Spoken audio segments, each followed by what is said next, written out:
My quick tip today is all about how we can use the Golden Garden Designer Specialty Acetate with the Fine Art Floral Designer Series paper, and I've got a few different tips to share.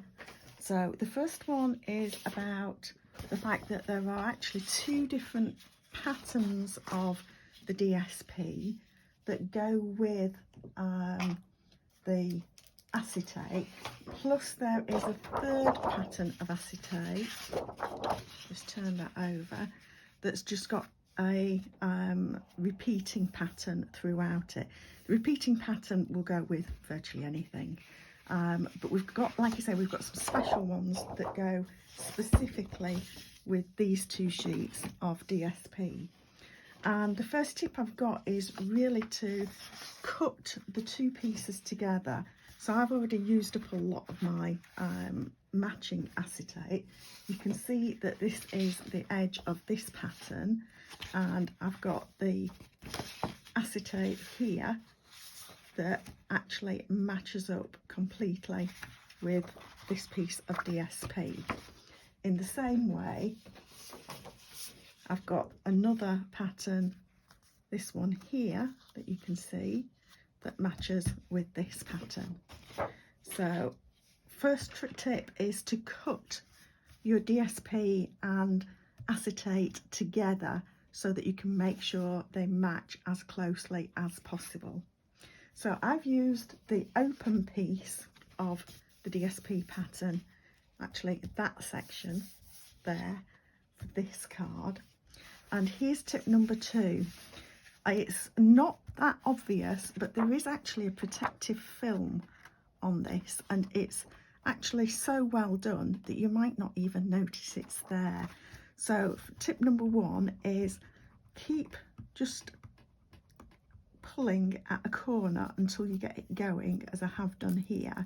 Once you get a corner of this going, the film will peel off nicely, and that was just protecting this silvering gold foiling that's here, and it actually gives you a much clearer visibility then through the acetate.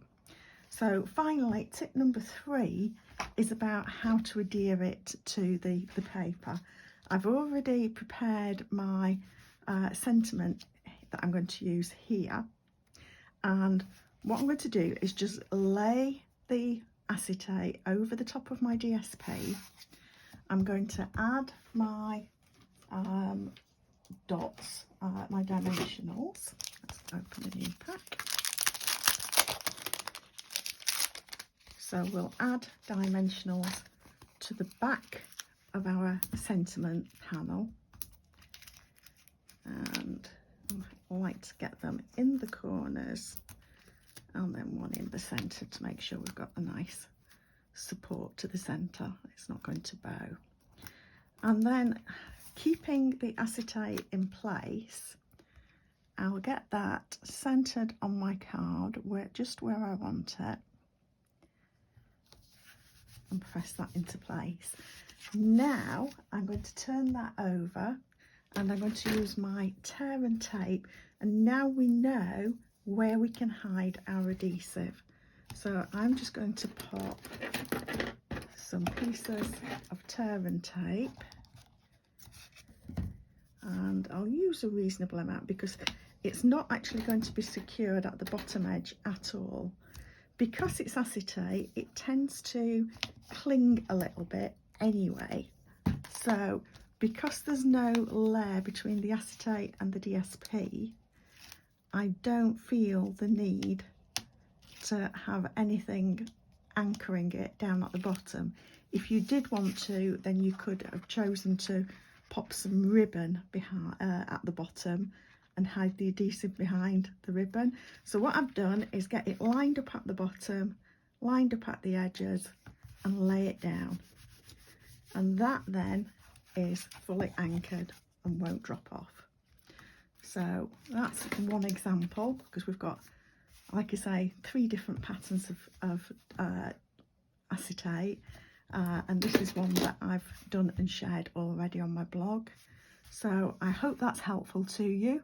Thanks for stopping by. See you next week.